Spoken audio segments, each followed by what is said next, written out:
हाय दोस्तों, आप सभी लोगों को मेरी तरफ से राधे राधे। बीआरएस चैनल पे आप सभी लोगों का हार्दिक स्वागत करता हूं। तो इसके पहले वाले वीडियो में आपने देखा कि कैसे एक बैंक में जब आप काम करते हैं कोई कस्टमर आता है। पीछे वाले वीडियो में हमने बताया कि कोई भी कस्टमर आपसे, अनिश नाम का कस्टमर था, जो कस्टमर आपसे 8 लाख का ट्रैक्टर खरीदता है और 2,40,000 जमा करता है। 11% ब्याज दर के हिसाब से आपका बैंक उसे लोन देता है 5 सालों के लिए। तो साल का ईएमआई कितना उसको देना होगा, मंथली कितना देना होगा, हाफ मंथली कितना देना होगा और साप्ताहिक कितना देना होगा। तो आइए आज हम आपको कंप्यूटर स्क्रीन पे दिखाते हैं कि अगर कोई भी ईएमआई बैंक आपसे लेता है या अगर कस्टमर आपसे पूछता है कि अगर हम जो ईएमआई दे रहे हैं उसमें कितना प्रिंसिपल और कितना इंटरेस्ट होगा, क्योंकि कोई भी ईएमआई प्रिंसिपल और इंटरेस्ट को इंक्लूड करके बनाई जाती है। तो आज हम आपको दिखाएंगे कि एक ईएमआई के अंदर कितने प्रिंसिपल होते हैं और कितने इंटरेस्ट होते हैं। तो आइए हम आपको कंप्यूटर स्क्रीन पे लेके चलते हैं। सबसे पहले दोस्तों हम आपको दिखा रहे हैं ये जो डाटा था पिछले वीडियो का, और आज मैं आपको दिखाऊंगा मंथ, प्रिंसिपल, इंटरेस्ट और ईएमआई। तो मंथ में ये मैंने दिखाया है आपको कि अगर वो कस्टमर जो ट्रैक्टर लिया आपसे 5 सालों के लिए, तो अगर हर महीने भरता है वो, तो एक साल में 12 महीने भरता है। तो 12 महीने 5 साल में होते हैं 60 महीने। हम आपको स्क्रीन पे दिखा रहे हैं कि पूरा 60 महीनों का हमने चार्ट बना लिया है।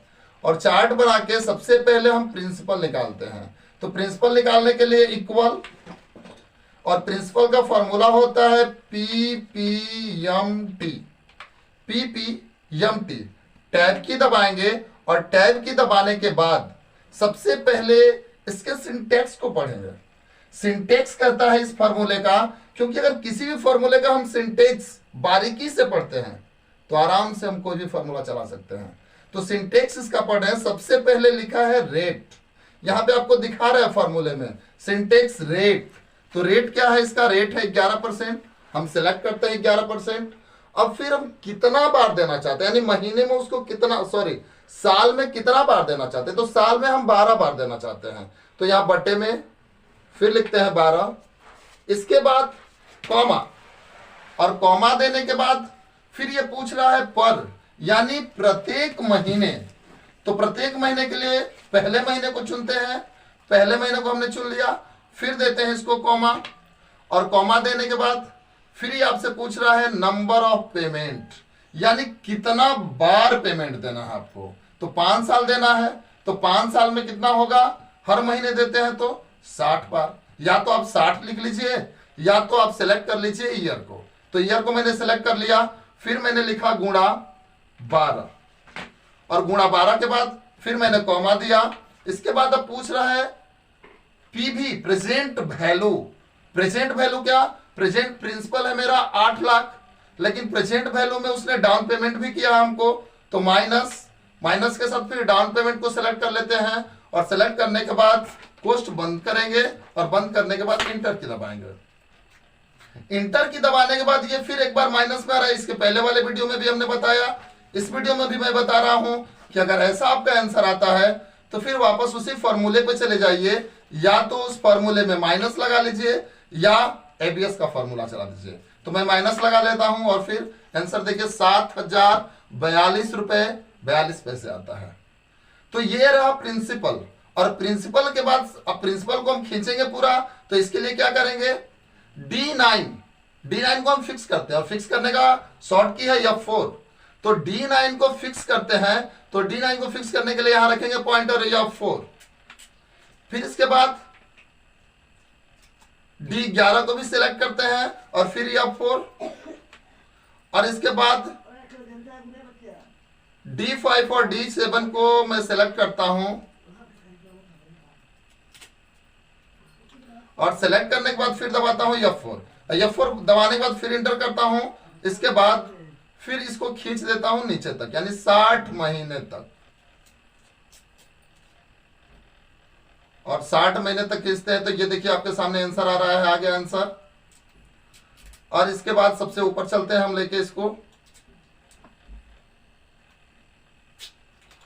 और फिर हम इंटरेस्ट वाले सेल में चलते हैं। तो इंटरेस्ट वाले सेल में फिर इंटरेस्ट के लिए जो फॉर्मूला है वो है इक्वल, और इंटरेस्ट के लिए बताया गया IPMT, इंटरेस्ट के लिए IPMT। तो IPMT लिखने के बाद टैब की दबाते हैं, और टैब की के बाद ये पूछ रहा है रेट, क्या है रेट? तो रेट है मेरा 11%, सेलेक्ट करते हैं 11%, और 11% सेलेक्ट के बाद देते हैं क्या, बटे में 12। 12 क्यों? 12 इसलिए कि हर साल 12 महीने हमको देने हैं, साल के 12 महीने हमें EMI देना है।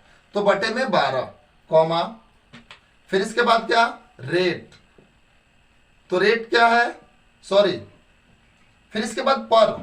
तो पर क्या है, पहला मंथ, तो पहला मंथ हमने सिलेक्ट कर लिया। इसके बाद क्या बोल रहा है, ईयर।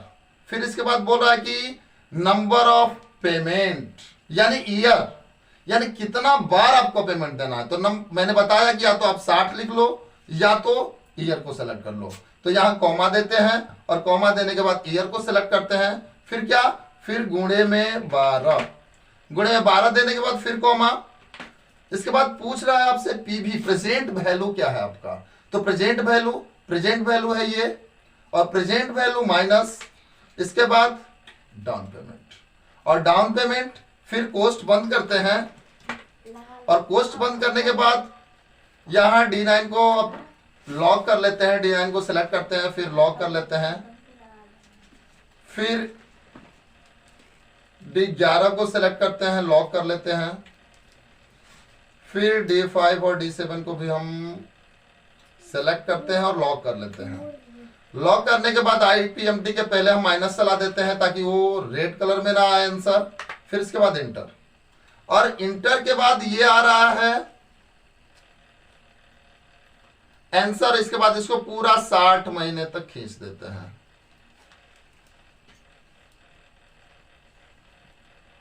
और खींचने के बाद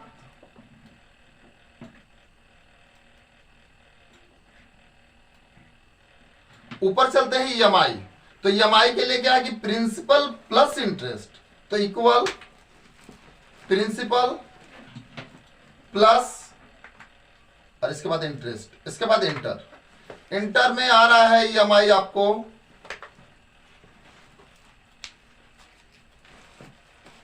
फिर इसको भी खींच देते हैं,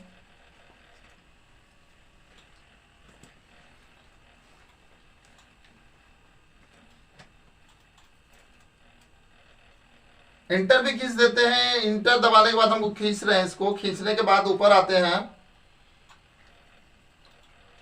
और यहां देखिए आपको दिखा रहे हैं हम कि यहां 12,175.76 रुपीज आ रहा है, जबकि यहां आप देखिए इस 12,000, अगले वीडियो में मैंने बताया था आपको कि अगर हर महीने का आप निकालते हैं EMI तो 12,175.76, और यहां भी यानी एकदम एग्जैक्ट सही है।